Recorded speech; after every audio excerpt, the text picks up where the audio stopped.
आज की इस गहरी चर्चा में ना मैं शुरुआत एक उदाहरण से करना चाहती हूँ। हाँ, बिल्कुल, बोलिए।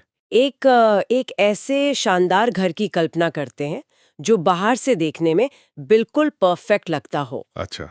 मतलब उसकी दीवारें बेहद मजबूत हैं, पेंट एकदम नया और ताज़ा है, और जब कोई अंदर जाता है तो दुनिया भर की सारी भौतिक सुख सुविधाएं नजर आती हैं। महंगे फर्नीचर से लेकर सजावट के बेहतरीन सामान तक सब कुछ अपनी जगह पर है। यानी बाहर से देखने में एकदम आदर्श घर। एकदम आदर्श।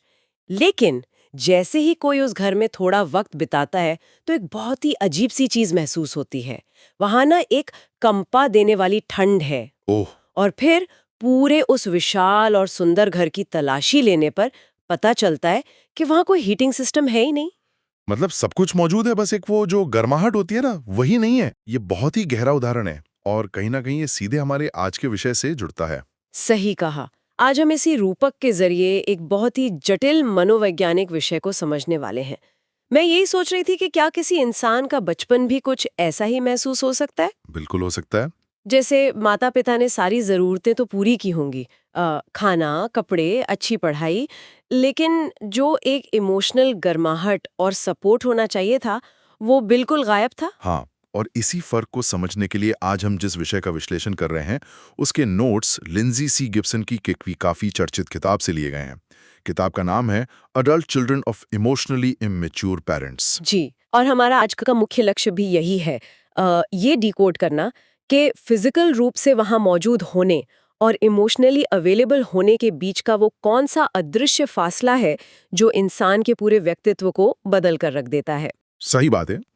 देखिए, इस विषय की गहराई में जाने के लिए ना हमें सबसे पहले उस हीटिंग सिस्टम की कमी के पीछे का विज्ञान समझना होगा। अच्छा, वो कैसे? होता क्या है ना, समाज में अक्सर एक बहुत ही सतही पैमाना होता है पेरेंटिंग को जज करने का। अगर माता पिता ने बच्चे को अच्छे स्कूल में भेज दिया, उसकी हर आर्थिक जरूरत पूरी कर दी, तो बस मान लिया जाता है कि पेरेंटिंग सफल रही। हाँ, लोग कहते हैं कि देखो सब कुछ तो दिया है बच्चे को। बिल्कुल। लेकिन लिंजी गिब्सन का जो शोध है, वो ये स्पष्ट करता है कि कुछ माता पिता इमोशनली इमेच्योर यानी भावनात्मक रूप से अपरिपक्व होते हैं। अब इसका मतलब ये नहीं है कि वो जानबूझकर कोई बुरा काम कर रहे हैं। तो फिर इसका असली मतलब क्या होता है? इसका सीधा सा अर्थ ये है कि उनका अपना जो इमोशनल विकास है, वो किसी ना किसी वजह से रुक गया है। मनोवैज्ञानिक दृष्टि से देखें तो भले ही वो फिजिकल रूप से 40 या 50 साल के हो गए हों, लेकिन लेकिन इमोशंस के मामले में वो पीछे रह गए हैं। हाँ, इमोशंस को प्रोसेस करने के मामले में वो शायद किसी 4 या 5 साल के बच्चे के लेवल पर ही अटके हुए हैं। Oh wow! 4 या 5 साल? जी, अब आप ही सोचिए, जब वो खुद की ही भावनाओं की जटिलताओं को नहीं संभाल पाते, जैसे अपना डर, अपनी इनसिक्योरिटी या अपना स्ट्रेस, तो वो अपने बच्चे की भावनाओं को कैसे समझेंगे? ये तो सच में सोचने वाली बात है। ऐसे माहौल में जब बच्चा कोई भी भावना व्यक्त करता है, चाहे वो रोना हो या गुस्सा, तो ऐसे माता-पिता या तो उसे पूरी तरह से नज़रअंदाज कर देते हैं या फिर अपने ही रिएक्शंस में इतना उलझ जाते हैं कि बच्चे के लिए कोई मेंटल स्पेस ही नहीं बचती। एक मिनट, अगर कोई माता पिता अपनी ही भावनाओं में इतने उलझे हुए हैं कि उनका इमोशनल लेवल एक 4 साल के बच्चे जितना है, तो फिर उस घर का असली अडल्ट कौन बनता है? यही सबसे बड़ी समस्या है। मेरा मतलब है, क्या इसका ये अर्थ है कि ऐसे घरों में रहने वाले बच्चे टाइम से पहले ही अडल्ट बन जाते हैं? एकदम सही पकड़ा है। क्योंकि अगर कोई 7 या 8 साल का बच्चा अपनी वो नॉर्मल चंचलता छोड़कर इस बात की फिक्र कर रहा है कि आज पिताजी का मूड कैसा है या माँ को गुस्सा ना आ जाए, तो वो अपना बचपन कहाँ जी रहा है? वो तो खुद एक केयरटेकर बन गया है। बिल्कुल, और साइकोलॉजी में इस पूरी प्रक्रिया को पेरेंटिफिकेशन कहा जाता है। ये समझना बहुत ज़रूरी है कि ये दिमाग में कैसे काम करता है। देखिए, एक छोटे बच्चे का जो नर्वस सिस्टम होता है ना, वो पूरी तरह से अपने माँ-बाप पर निर्भर करता है। हाँ, सिक्योरिटी के लिए। सही। तो जब बच्चा देखता है कि उसके माता-पिता खुद अनस्टेबल हैं या छोटी-छोटी बातों पे बिखर जाते हैं, तो बच्चे का दिमाग इसे एक जानलेवा खतरे के रूप में रजिस्टर करता है। एक खतरे के रूप में। हाँ, क्योंकि उसका सर्वाइवल सिस्टम तुरंत ऑन हो जाता है। उस छोटे से बच्चे को समझ आ जाता है कि अगर इस घर का माहौल शांत और सुरक्षित रखना है, तो उसे अपनी ज़रूरतें छुपानी होंगी और माँ-बाप की ज़रूरतों को प्रायोरिटी देनी होगी। ये तो बहुत ही दुख की बात है। ये बच्चा अब एक सूडो अडल्ट यानी एक छद्मा वयस्क बन जाता है। वो घर में किसी रेडार की तरह काम करने लगता है। रेडार की तरह? जैसे हमेशा स्कैन करते रहना। बिल्कुल, हर वक्त लोगों के चेहरों के एक्सप्रेशंस पढ़ना, दरवाजा बंद होने की आवाज से मूड का अंदाजा लगाना, ये किसी तरह की समझदारी या मैच्योरिटी नहीं है जिसे लोग अक्सर समझ लेते हैं। लोग तो कहते हैं ना कि बच्चा कितना समझदार हो गया है। हाँ, पर असल में ये एक लगातार चलने वाला हाइपर विजिलेंस यानी अति सतर्कता का स्टेट है, जो सीधे तौर पर ट्रॉमा से पैदा होता है।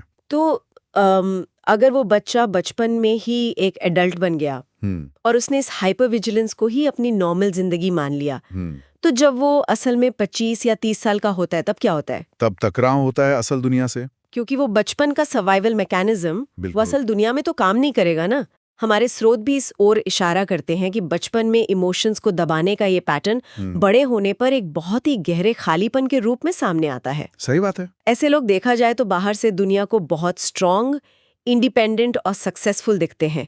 वो अपना हर काम एकदम परफेक्ट तरीके से करते हैं, लेकिन अंदर से उन्हें हर वक्त लगता है कि कुछ तो बहुत बड़ी चीज छूट रही है। वो जो खालीपन है ना, वो असल में उस कनेक्शन की कमी है जो उन्हें खुद से कभी बनाना ही नहीं दिया गया। खुद से कनेक्शन। हाँ, जब कोई इंसान बचपन से ही ये सीख लेता है कि मेरी भावनाओं की कोई अहमियत नहीं है, तो बड़ा होने पर वो अपनी खुद की आवाज पहचानना ही भूल जाता है। ओह। न्यूरोलॉजिकल लेवल पे अगर बात करें तो उनके दिमाग ने अपनी ही जरूरतों को महसूस करने वाले हिस्से को एक तरह से म्यूट कर दिया होता है। यानी उन्हें पता ही नहीं चलता कि उन्हें क्या चाहिए। एकदम।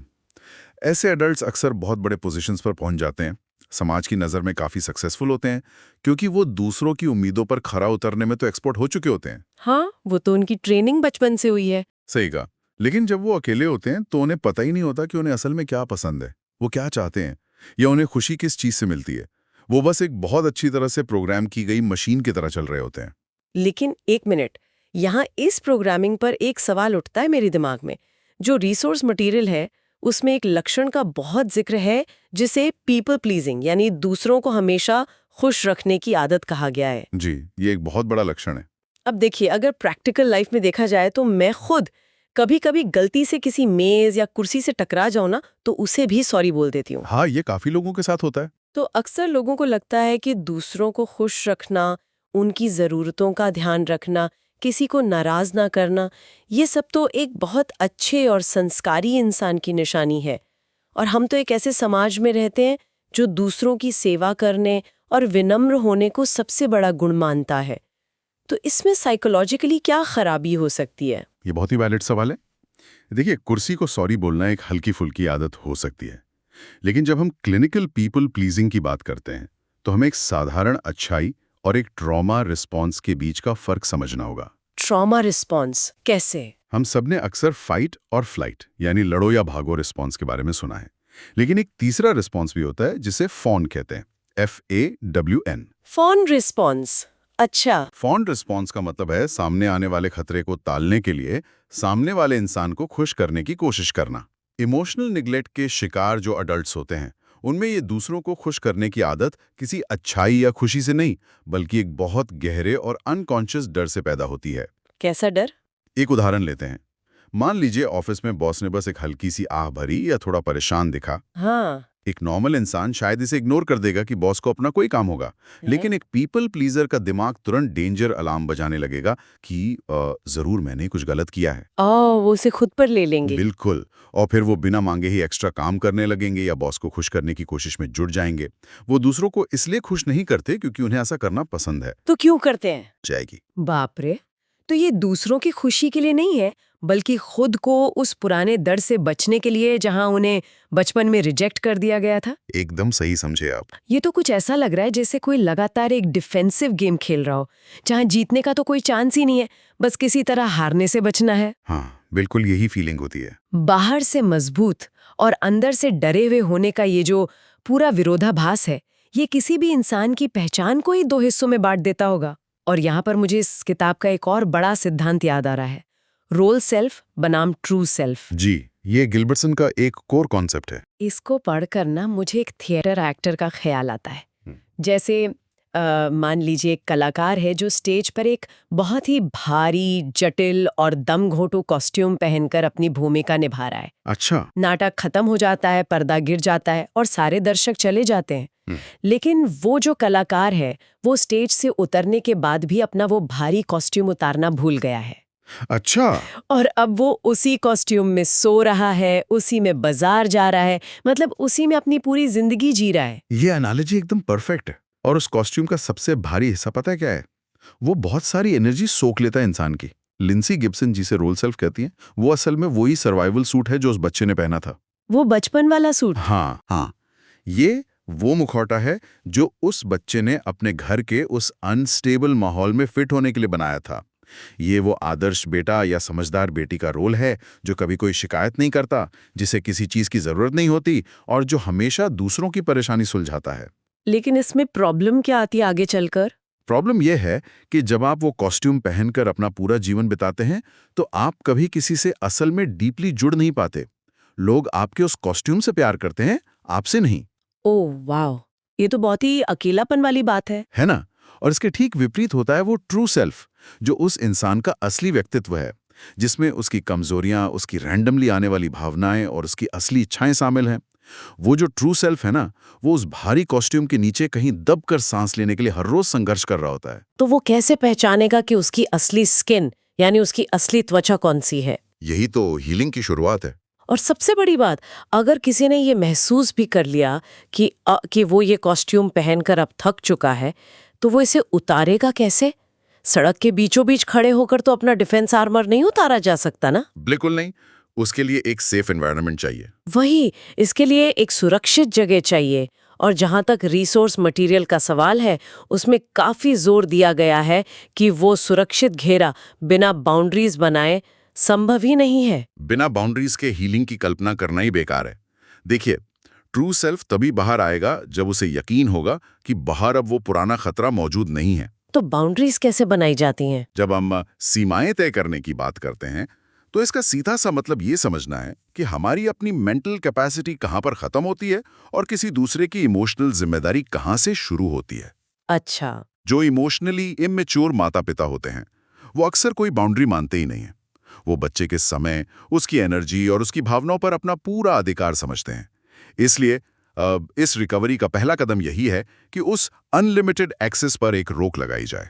पर रोक लगाने का मतलब क्या रिश्ता तोड़ना है? नहीं, इसका अर्थ ये बिल्कुल नहीं है कि आप उनसे हमेशा के लिए रिलेशन तोड़ रहे हैं, बल्कि इसका अर्थ ये है कि आप ये तय कर रहे हैं कि अब किस बात का असर आप पर होगा और किस बात का नहीं। लेकिन देखिए, यहाँ एक बहुत बड़ी सोशल और कल्चरल समस्या आती है। हाँ, मैं समझ रहा हूँ आप किस तरफ इशारा कर रही हैं। कई समाजों में, और खास तौर पर हमारी जैसी संस्कृति में, माता पिता को ना बोलने को तो सीधे तौर पर एक पाप या बगावत माना जाता है। बिल्कुल। लोग क्या कहेंगे, या फिर माँ बाप तो भगवान का रूप होते हैं, ऐसी बातें तो बच्चे के दिमाग में एकदम गहराई तक बैठी होती हैं। तो ऐसे में कोई इंसान जो पहले से ही गिल्ट या आत्मग्लानि के बोझ तले दबा हुआ है, वो फैमिली की जिम्मेदारी और अपने सेल्फ रिस्पेक्ट के बीच बैलेंस कैसे बनाएगा? वो बाउंड्रीज बनाएगा कैसे बिना खुद को एक बुरा इंसान समझे? ये इस पूरी प्रोसेस का सबसे चैलेंजिंग हिस्सा होता है, क्योंकि समाज उस गिल्ट को सच में एक हथियार की तरह इस्तेमाल करता है। लेकिन गिब्सन की किताब यहाँ एक बहुत ही प्रैक्टिकल सॉल्यूशन देती है। इसे कहते हैं ऑब्जर्विंग बनाम रिएक्टिंग, यानी तटस्थ अवलोकन की कला। तटस्थ अवलोकन, ये प्रैक्टिकल लाइफ में कैसे काम करता है? देखिए, बाउंड्री बनाने का मतलब हमेशा जोर जोर से लड़ना या अपना घर छोड़कर चले जाना नहीं होता। ये एक इंटरनल बाउंड्री, एक आंतरिक सीमा होती है। अच्छा। जैसे जब माता पिता कोई ऐसी बात कहते हैं जो आपको प्रोवोक करने, नीचा दिखाने या गिल्ट फील कराने के लिए होती है, तो आपका जो पुराना रोल सेल्फ है वो तुरंत सफाई देने लगेगा या फिर बहस करने लगेगा। हाँ, खुद को डिफेंड करने की कोशिश करेगा। सही कहा। लेकिन नया तरीका ये है कि आप एक तटस्थ दर्शक यानी एक न्यूट्रल ऑब्जर्वर बन जाएं। आप उस भावना को, उस ताने को अपने अंदर एंटर ही ना करने दें। ओ, मतलब रिएक्ट ही ना करें। बिल्कुल। अगर वो कोई ताना मारते हैं तो आप बहुत शांति से बस कह सकते हैं, मुझे सुनकर खेद है कि आप ऐसा महसूस कर रहे हैं, और उसके बाद आप टॉपिक चेंज कर दें। वाह। आप एक तरह से उस इमोशनल ड्रामा में हिस्सा लेने से ही इनकार कर देते हैं। और धीरे धीरे होता क्या है ना, जब उन्हें वो पुराना रिएक्शन मिलना बंद हो जाता है, तो वो पुराना तरीका आजमाना भी बंद कर देते हैं। यही असली बाउंड्री है। ये तो ऐसा हुआ कि आपने उस ठंडे घर के दरवाजों और खिड़कियों को फाइनली बंद कर दिया है, ताकि बाहर की वो बर्फीली हवा अंदर ना आ सके। आपने उस तूफान को बाहर ही रोक दिया है। एकदम सही एनालॉजी। लेकिन एक समस्या अभी भी बची हुई लगती है मुझे। क्या? अंदर जो पहले से बर्फ जमी हुई है उसका क्या? मेरा मतलब है बाहर से ठंडी हवा आनी तो बंद हो गई बाउंड्रीज की वजह से, लेकिन अंदर जो हीटर की कमी की वजह से बरसों से ठंड बैठी हुई है उसे कैसे दूर किया जाए? ये एक बहुत ही गहरा सवाल है। रीपेरेंटिंग का जो कॉन्सेप्ट है ना, वो साइकोलॉजी की दुनिया में एक बहुत बड़ा पैराडाइम शिफ्ट है। होता क्या है, बचपन में इमोशनल निग्लेक्ट झेलने वाले लोग अक्सर पूरी जिंदगी बाहर की दुनिया में उस आइडियल पेरेंट को ढूंढते रहते हैं। बाहर की दुनिया में, जैसे दोस्तों में या पार्टनर में? हाँ, वो अनजाने में अपने लाइफ पार्टनर से, अपने दोस्तों से या यहाँ तक कि अपने बॉस से वो अनकंडीशनल प्यार और अंडरस्टैंडिंग पाने की उम्मीद करते हैं जो उन्हें बचपन में नहीं मिला। लेकिन ये तो काफी निराशाजनक हो सकता है। बेहद निराशाजनक, क्योंकि ये एक एंडलेस सर्च है। रिसोर्स मटेरियल एकदम क्लियर करता है कि बाहर ढूंढना बंद करना होगा। आपको खुद ही अपना वो पेरेंट बनना पड़ता है जिसकी आपको उस वक्त सबसे ज्यादा जरूरत थी। और देखिए, ये कोई फिलोसफिकल बातें नहीं है, इसके बहुत ही प्रैक्टिकल न्यूरोलॉजिकल इफेक्ट होते हैं दिमाग पर। तो इसे थोड़ा और क्लियरली समझते हैं। क्या रीपेरेंटिंग का मतलब वही है कि इंसान अपने ही अंदर के उस डरे हुए छोटे बच्चे का, यानी उस इनर चाइल्ड का हाथ पकड़कर उसे भरोसा दिला रहा है? जी, आप इसे ऐसे ही विजुलाइज कर सकती हैं। जैसे मान लीजिए हाथ से कांच का एक ग्लास गिरकर टूट जाता है। अच्छा उदाहरण है। तो जो पुराना पैटर्न है वो शायद दिमाग में तुरंत एक आवाज पैदा करेगा कि तुम कितने बेवकूफ हो, तुमसे एक काम ढंग से नहीं होता, हमेशा चीजें तोड़ते हो। बिल्कुल, वही पुरानी आलोचना। तो क्या रीपेरेंटिंग का मतलब उस पल में रुककर, कॉन्शियस होकर उस आवाज को बदलना है और खुद से ये कहना है कि कोई बात नहीं, ये सिर्फ एक ग्लास है, गलती किसी से भी हो सकती है, तुम्हें डरने की जरूरत नहीं है? क्या इसे ही रीपेरेंटिंग कहते हैं? ये एकदम सटीक और एवरीडे लाइफ का उदाहरण है। हाँ, यही असली रीपेरेंटिंग है। देखिए, जब आप बचपन में होते हैं ना, तो आपके माता पिता की आवाज ही आपकी अपनी इंटरनल आवाज यानी इनर मोनोलॉग बन जाती है। सही बात है। अगर वो हर वक्त क्रिटिसाइज करते थे या इग्नोर करते थे, तो आप आगे चलकर खुद के साथ भी वही सुलूक करने लगते हैं। रीपेरेंटिंग का मकसद उस इंटरनल आवाज को एक्टिवली बदलना है। यानी खुद के लिए नया नैरेटिव बनाना। हाँ, जब आपके अंदर का वो डरावा हिस्सा पैनिक करता है, तो खुद को कोसने की बजाय आप सेल्फ कंपैशन यानी आत्मकरुणा का इस्तेमाल करते हैं। आप खुद से उस वक्त कहते हैं कि मैं समझता हूं कि ये सिचुएशन तुम्हें डरा रही है, लेकिन अब हम बड़े हो गए हैं और अब हम सुरक्षित हैं। ये कितना कंफर्टिंग साउंड करता है है। ना? आप अपनी ही भावनाओं को वो वैलिडेशन देते हैं जो कभी किसी और ने नहीं दी। सबसे बड़ी आज़ादी ये जानने में है कि आपके माता-पिता परफेक्ट नहीं थे। वो अपने खुद के लिमिटेशंस में बंधे हुए थे, लेकिन उनकी वो कमी, आपका अधूरापन बिल्कुल नहीं है। क्या बात है। इंसान के दिमाग में न्यूरोप्लास्टिसिटी होती है, जिसका मतलब है कि लाइफ के किसी भी फेज में हम अपने दिमाग की उस पुरानी वायरिंग को बदल सकते हैं और खुद को हील कर सकते हैं। ये विचार अपने आप में कितनी बड़ी राहत लेकर आता है कि किसी के घाव भले ही दूसरों ने दिए हों, लेकिन उन घावों को भरने की जो असली ताकत है वो पूरी तरह से उसी इंसान के अपने हाथों में है। बिल्कुल, कंट्रोल आपके पास है। अगर हम आज की इस पूरी गहरी चर्चा के मुख्य पॉइंट्स को समेटना चाहें तो एक बात एकदम साफ हो जाती है। इंसान किसी भी टाइम मशीन में बैठकर अपने बीते हुए बचपन को तो नहीं बदल सकता। सही कहा। उस बीते हुए टाइम के उस ठंडे घर में कोई अब वापस जाके हीटिंग सिस्टम फिट नहीं कर सकता, बिल्कुल। लेकिन अपने आज पर और अपने आने वाले कल पर उस ठंड के असर को पूरी तरह से इनएक्टिव जरूर किया जा सकता है। एकदम। जब कोई भी व्यक्ति अपने उन पुराने सर्वाइवल मैकेनिज्म्स को पहचानता है, रोल सेल्फ के उस भारी और थकाने वाले कॉस्ट्यूम को उतार फेंकता है और अपनी बाउंड्रीज को सिक्योर करके खुद को रीपेरेंट करना शुरू करता है, तो अंदर का वो सालों का खालीपन धीरे धीरे भरने लगता है। और वही टर्निंग पॉइंट होता है। हाँ, और फिर जिंदगी सिर्फ एक सर्वाइवल नहीं रह जाती, बल्कि एक ऐसा एक्सपीरियंस बन जाती है जिसे सच में जिया जा सकता है। और यही इस पूरे विश्लेषण का सबसे पॉजिटिव पहलू भी है। ये सारी नॉलेज हमें पास्ट का कैदी बनकर रहने से आजाद करती है। ये हमारे जीवन की कमान दोबारा हमारे ही हाथों में सौंप देती है। बिल्कुल। लिंजी गिब्सन का जो काम है वो केवल ये नहीं बताता कि हमारे साथ क्या गलत हुआ या क्यों हुआ, बल्कि वो ये भी सिखाता है कि हमारी भावनाओं के पीछे का साइंस क्या है और हम उस साइंस का यूज करके एक हेल्दी और बैलेंस्ड लाइफ कैसे क्रिएट कर सकते हैं। अपनी असली इच्छाओं को पहचानना, उस पुराने गिल्ट से बाहर आना और खुद के प्रति वही निस्वार्थ दया दिखाना, यही वो मास्टर की है जो उस बचपन के पिंजरे को हमेशा के लिए खोल देती है। सच में आज की इस चर्चा में हमने ह्यूमन साइकोलॉजी के कई जटिल और गहरे पहलुओं पर बात की, लेकिन इससे खत्म करने से पहले एक बहुत ही थॉट प्रोवोकिंग सवाल है जिस पर हम सबको विचार करना चाहिए। हाँ, बताइए। जो बात आज की इस सोर्स मटेरियल से निकल कर आती है वो एक काफी बड़ी पिक्चर दिखाती है। हमने शुरू में देखा था कि ये जो इमोशनल इमेच्योरिटी है ये एक जनरेशन से दूसरी जनरेशन तक एक अनकही विरासत की तरह आगे बढ़ती है। हाँ, एक चेन की तरह। जिन माता पिता ने बच्चों को ये ठंड दी, शायद उन्हें भी अपने माँ बाप से वही बर्फ मिली होगी। तो सोचने वाली बात ये है कि अगर कोई इंसान आज, अभी, रुक कर अपनी इस तकलीफ को डीपली समझता है, वो खुद को रीपेरेंट करता है, अपनी थेरेपी करता है, हील होता है और दर्द के इस साइकिल को अपने ही जीवन में हमेशा हमेशा के लिए तोड़ देता है, अच्छा। तो क्या ये आने वाली पीढ़ियों के लिए दिया गया सबसे पावरफुल, सबसे अमूल्य और सबसे बड़ा इनविजिबल गिफ्ट नहीं होगा? वाह, ये तो बहुत ही खूबसूरत ख्याल है। ना? आप सिर्फ खुद को उस पुरानी ठंड से नहीं बचा रहे हैं, आप असल में अपने परिवार के इतिहास में एक ऐसे नए घर की नींव रख रहे हैं जिसमें हमेशा हर मौसम में एक इमोशनल गर्माहट रहेगी। बिल्कुल, एक ऐसी गर्माहट जो आगे आने वाली पीढ़ियों को सेफ रखेगी। सही बात। इसी विचार के साथ कि आज की ये जानकारी किसी भी सुनने वाले की पर्सनल जर्नी में एक नई रोशनी लेकर आए, आज हम अपनी इस गहरी चर्चा को यहीं विराम देते हैं।